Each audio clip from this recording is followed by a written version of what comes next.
ꯑꯍꯥꯟꯕ ꯆꯦꯅꯦꯜ ꯁꯤ ꯃꯥꯏꯀꯩꯗꯒꯤ ꯃꯌꯥꯝ ꯄꯨꯝꯅꯃꯛꯄꯨ ꯇꯔꯥꯝꯅ ꯑꯣꯛꯆꯕꯒ ꯂꯣꯏꯅꯅ ꯀꯣꯛꯅꯣꯛꯅ ꯈꯨꯔꯨꯝꯖꯔꯤ ꯑꯃꯗꯤ ꯉꯁꯤ ꯐꯣꯡꯈꯤꯕ ꯃꯅꯤꯄꯨꯔꯒꯤ ꯇꯣꯉꯥꯟ ꯇꯣꯉꯥꯟꯕ ꯄꯥꯎꯆꯦꯁꯤꯡꯒꯤ ꯃꯔꯨꯑꯣꯏꯕ ꯄꯥꯎꯁꯤꯡ ꯂꯧꯈꯠꯆꯔꯒ ꯄꯨꯗꯨꯅ ꯂꯥꯛꯆꯔꯤ ꯇꯥꯕꯤꯁꯤ꯫ ꯄ꯭ꯔꯥꯏꯝ ꯃꯤꯅꯤꯁꯇꯔꯅ ꯆꯨꯔꯆꯥꯟꯄꯨꯔ ꯑꯃꯁꯨꯡ ꯀꯪꯂꯥꯗ IDPꯁꯤꯡꯒ ꯎꯅꯗꯨꯅ ꯃꯈꯣꯏꯒ ꯋꯥ ꯇꯥꯟꯅꯒꯗꯧꯔꯤ ꯍꯥꯏꯕꯒꯤ ꯃꯇꯥꯡꯁꯤꯗ ꯁꯝꯂꯞꯄ ꯄꯥꯎ ꯃꯌꯥꯝꯗ ꯈꯨꯗꯣꯜ ꯇꯝꯖꯒꯦ ꯂꯧꯕꯤꯁꯤ꯫ ꯂꯩꯕꯥꯛ ꯑꯁꯤꯒꯤ ꯄ꯭ꯔꯥꯏꯝ ꯃꯤꯅꯤꯁꯇꯔ ꯅꯔꯦꯟꯗ꯭ꯔ ꯃꯣꯗꯤꯅ ꯍꯌꯦꯡ ꯁ꯭ꯇꯦꯠ ꯑꯁꯤꯗ ꯂꯥꯛꯄ ꯃꯇꯝꯗ ꯃꯍꯥꯛꯅ ꯆꯨꯔꯆꯥꯟꯄꯨꯔ ꯑꯃꯁꯨꯡ ꯏꯝꯐꯥꯜꯗ ꯂꯥꯟꯖꯦꯟꯅꯔꯒ ꯂꯩꯔꯤꯕ IDPꯁꯤꯡ ꯏꯟꯇꯔꯅꯦꯜꯂꯤ ꯗꯤꯁꯄ꯭ꯂꯦꯁ ꯄꯔꯁꯟꯁꯤꯡꯒ ꯎꯅꯗꯨꯅ ꯃꯈꯣꯏꯒꯤ ꯑꯋꯥ ꯑꯅꯥꯁꯤꯡꯒꯤ ꯃꯇꯥꯡꯗ ꯍꯛꯊꯦꯡꯅꯅ ꯋꯥꯔꯤ ꯁꯥꯟꯅꯒꯗꯧꯔꯤ꯫ ꯍꯌꯦꯡ ꯄ꯭ꯔꯥꯏꯝ ꯃꯤꯅꯤꯁꯇꯔ ꯅꯔꯦꯟꯗ꯭ꯔ ꯃꯣꯗꯤꯅ ꯃꯅꯤꯄꯨꯔꯗ ꯂꯥꯛꯀꯗꯧꯔꯤꯕ ꯑꯁꯤꯒꯤ ꯃꯥꯡꯑꯣꯏꯅꯅ ꯃꯍꯥꯛꯅ ꯁ꯭ꯇꯦꯠ ꯑꯁꯤꯗ ꯂꯥꯛꯄꯗ ꯀꯔꯝꯕ ꯊꯧꯔꯥꯡꯁꯤꯡ ꯄꯥꯏꯈꯠꯂꯝꯒꯗꯒꯦ ꯍꯥꯏꯕꯒꯤ ꯃꯇꯥꯡꯗ ꯉꯁꯤ ꯅꯨꯡꯊꯤꯜ ꯁ꯭ꯇꯦꯠꯀꯤ BJP ꯑꯣꯐꯤꯁꯇ ꯊꯝꯕꯥꯜ ꯁꯪꯂꯦꯟꯗ ꯄꯥꯡꯊꯣꯛꯈꯤꯕ ꯄꯥꯎꯒꯤ ꯃꯤꯐꯝ ꯑꯃꯗ BJP ꯅꯣꯔꯊ ꯏꯁꯠꯀꯤ ꯀꯣꯑꯣꯔꯗꯤꯅꯦꯇꯔꯁꯤꯡꯁꯨ ꯑꯣꯏꯔꯤꯕ ꯄꯥꯔꯇꯤꯒꯤ ꯅꯦꯁꯅꯦꯜ ꯁ꯭ꯄꯣꯛꯁꯄꯔꯁꯟ ꯗꯥꯛꯇꯔ ꯁꯝꯕꯤꯠ ꯄꯥꯇ꯭ꯔꯅ ꯍꯥꯏ ꯍꯌꯦꯡ ꯑꯌꯨꯛ ꯄꯨꯡ 11 ꯃꯈꯥꯏ ꯇꯥꯕꯗ ꯄ꯭ꯔꯥꯏꯝ ꯃꯤꯅꯤꯁꯇꯔ ꯅꯔꯦꯟꯗ꯭ꯔ ꯃꯣꯗꯤ ꯆꯨꯔꯆꯥꯟꯄꯨꯔꯗ ꯊꯨꯡꯂꯔꯒꯅꯤ ꯃꯍꯥꯛꯅ ꯍꯦꯛ ꯊꯨꯡꯂꯕꯒ ꯆꯨꯔꯆꯥꯟꯄꯨꯔꯗ ꯂꯩꯔꯤꯕ IDPꯁꯤꯡ, ꯅꯨꯄꯤ ꯑꯉꯥꯡꯁꯤꯡ, ꯅꯍꯥꯁꯤꯡ ꯑꯃꯗꯤ ꯑꯍꯜ ꯑꯣꯏꯔꯕꯁꯤꯡꯒ ꯎꯅꯗꯨꯅ ꯋꯥꯔꯤ ꯁꯥꯟꯅꯒꯅꯤ꯫ ꯃꯗꯨꯒꯤ ꯃꯇꯨꯡꯗ ꯄꯤꯁ ꯒ꯭ꯔꯥꯎꯟꯗ ꯂꯥꯛꯂꯒ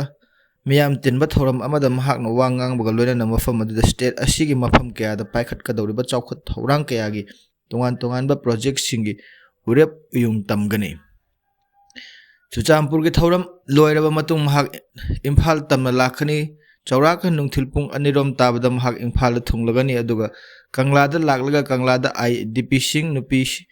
ꯑꯃꯁꯨꯡ ꯑꯉꯥꯡꯁꯤꯡꯒ ꯎꯅꯗꯨꯅ ꯃꯍꯥꯛꯀ ꯋꯥꯔꯤ ꯁꯥꯟꯅꯒꯅꯤ꯫ ꯀꯪꯂꯥꯗ ꯃꯍꯥꯛꯅ ꯁ꯭ꯇꯦꯠ ꯑꯁꯤꯗ ꯑꯃꯗꯤ ꯁ꯭ꯇꯦꯠ ꯑꯁꯤꯒꯤꯗꯃꯛꯇ ꯃꯄꯥꯟꯒꯤ ꯁ꯭ꯇꯦꯠꯁꯤꯡꯗ ꯄꯥꯏꯈꯠꯂꯤꯕ ꯄ꯭ꯔꯣꯖꯦꯛꯇꯁꯤꯡ ꯁꯪꯒꯥꯕꯒ ꯂꯣꯏꯅꯅ ꯃꯤꯌꯥꯝ ꯇꯤꯟꯕ ꯃꯐꯝ ꯑꯗꯨꯗ ꯃꯍꯥꯛꯅ ꯋꯥ ꯉꯥꯡꯒꯅꯤ ꯍꯥꯏꯅꯁꯨ ꯁꯝꯕꯤꯠ ꯄꯥꯇ꯭ꯔꯅ ꯐꯣꯡꯗꯣꯛꯈꯤ꯫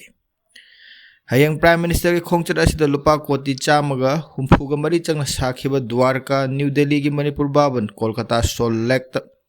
ꯂꯨꯄꯥ ꯀꯣꯇꯤ 92 ꯆꯪꯅ ꯁꯥꯈꯤꯕ Manipur ꯚꯕꯟ,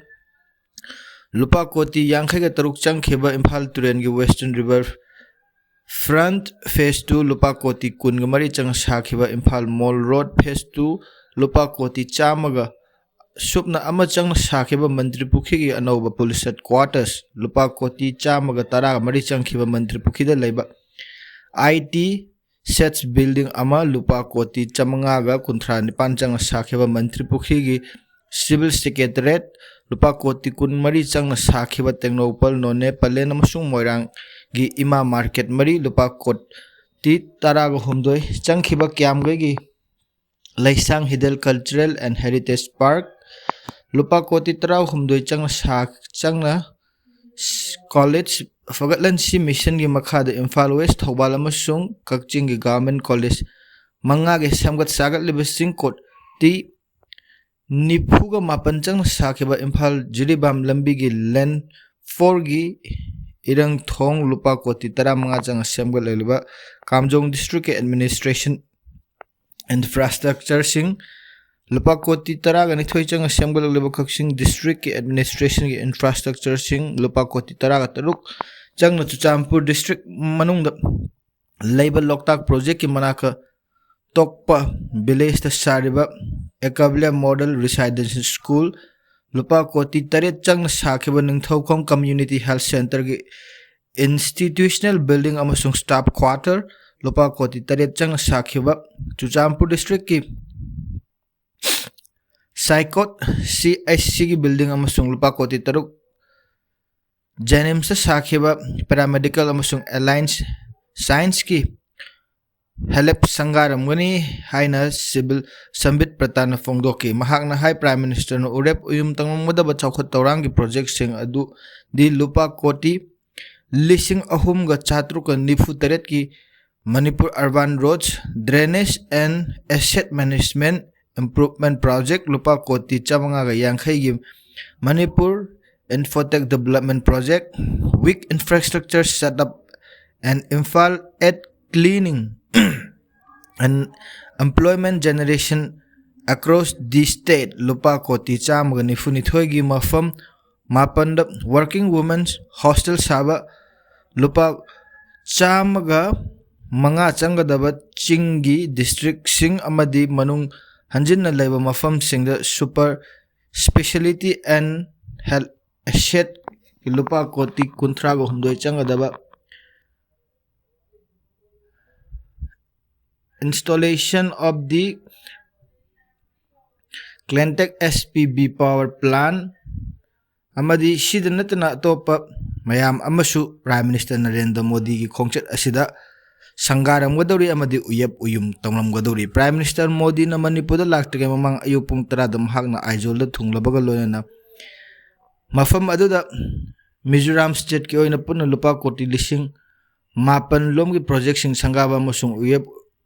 urung tamlambaga loyana miyam tinba mafamda amukasu mahakna wangang gani madugi matung aizol dagi Chuchampur tamna Prime Minister Narendra Modi lakadabani mahakna Imphal Kangla thoram yauram laba matung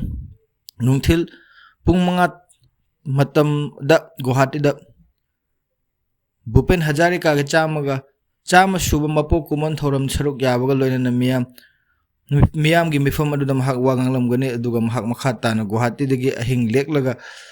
matung mathang numit September gi tang tara mari da su lupa koti lising tranipan henbagi industrial development project sing amadi infrastructure sing sangar ba amasung urep uyum tambagi thawak sing pangthok lamgani haina Dr. Sambir Pradhan Phongdoki pau aduda BJP Manipur gi President Esarda hana gi Chief Minister N Biren MLA Singh Thongam Bisorjit Thongju Khemchan Singjamai Sapam Ranjan Konthawjam Susildo Khurai Thonawjam Basanta Kumar Nambol amasung Hekham Dingo Sekmai Susaruk Yaki nakal amarom dana Modi na Manipur gi khong chat amadi Manipur chatkani haibase afawa amani haina Rahul Gandhi na Phongdoki masigi matangda samlappa pau tamjage tabise Manipur da irang thokliba chahi ani helaklaba matamda Prime Minister Narendra Modi na Manipur da chatkani haibase yamna afawa amani state asigi miyamna matam sangna ngairaklaba amani haujikti lebak asigi khwaidagi chawba issue asi bot huran bana oiragani haina Congress ki luchingba Rahul Gandhi na Phongdokre paumi singna hangba wahang amada Rahul Gandhi na hai Manipur gi wathok asi matam kuina dagi chathaduna laklaba amani Modi na state asida chatkani haibase afaba amani haujikti lebak asigi khwaidagi chawba issue asi bot huran ba asina oiragani hairiba Haryana amasung Maharashtra miyamna piba mikhalgi fal adu huran khrabani lebak asigi miyamna Prime Minister asi bot huran ba haina khangnare panba yabdi state asida haujiksu milising kaya na tambang amdaba phibam amada wana hinglibani Prime Minister Imphal da leiringai matamda irang asina maram oiraga mayum make lejidraba imungsing unabaga loinana rehabilitation package kya lauthoklangbani haina Thajari haina Rahul Gandhi masamakna makhatan panki